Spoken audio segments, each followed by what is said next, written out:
আমরা এখানে যে বিক্ষোভ করছি আপনারা জানেন যে নিট পরীক্ষা অর্থাৎ মেডিকেল প্রবেশিকা যে পরীক্ষা সেখানে যে বিশাল পরিমাণ দুর্নীতি হলো, ছাত্রছাত্রীরা যে ভরসা করে পড়াশোনা করে যে তারা ভবিষ্যতে ডাক্তার হবে।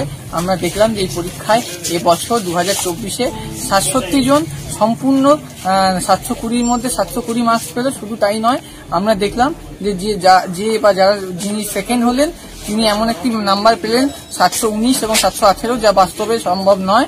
কারণ যদি আপনি পরীক্ষার মার্কস প্রত্যেকটা 4 নম্বর করে থাকে এবং মাইনাস থাকে 1, সুতরাং এই নাম্বার বাস্তবে সম্ভব নয়। হতে পারে 15 বা 16, মানে 715 বা 716, এটা দেখতে পেলাম। এবং এমনকি এরকমও দেখতে পেলাম যে 6 জন ছাত্র যারা মানে ফুল মার্কস পেল 720, তারা একই কেন্দ্রে মানে একই পরীক্ষা কেন্দ্রে পরীক্ষা দিয়েছে। শুধু তাই নয়, আমরা দেখেছি যে ফর্ম ফিল আপের সময়ও অনেক দেরি করা হয়েছে, অনেক রকম দুর্নীতি চোখে পড়েছে এবং নিট পরীক্ষার ফল বেরোনোর দিনও অনেক পরে ছিল, সেটা এগিয়ে 4 তারিখ করে নেওয়া হলো। কারণ এই সরকার বা এই যে শিক্ষা ব্যবস্থার যে শিক্ষামন্ত্রী, তিনি ভেবেছিলেন যে এই ভোটের রেজাল্টের মাধ্যমে এই স্ক্যামটাকে, এই দুর্নীতিটাকে ঢেকে ফেলবে।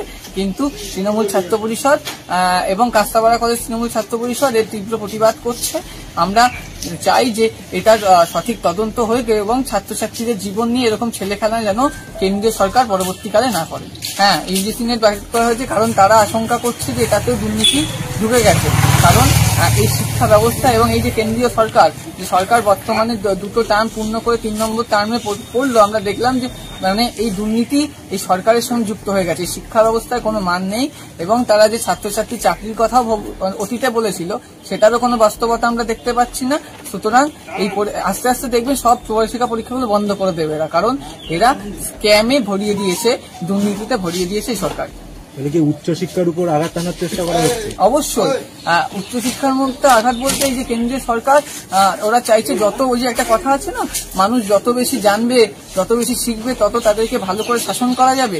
এরা এই পদ্ধতি করছে। যত কম মানুষ শিক্ষিত হবে তত তারা কম কেন্দ্রীয় সরকারের বিরুদ্ধে প্রশ্ন করবে। তাদের যে এই যে দুর্নীতি, তাদের যে প্রত্যেকটা মানে ভুল সিদ্ধান্ত, তাদের যে এই যে ভুলভাল বিল, জিএসটি বিল এবং অন্যান্য যে বিল এর মাধ্যমে মানুষকে তেলের দাম, গ্যাসের দামে মানে বেড়ে যাওয়ার মাধ্যমে, বাড়িয়ে দেওয়ার মাধ্যমে মানুষকে যে আঘাত, তাতে যাতে কোনো ছাত্রছাত্রী প্রশ্ন না করতে পারে, কোনো শিক্ষিত মানুষ যাতে প্রশ্ন না করতে পারে, তাই তারা শিক্ষা ব্যবস্থাটাকে ধ্বংসের পথে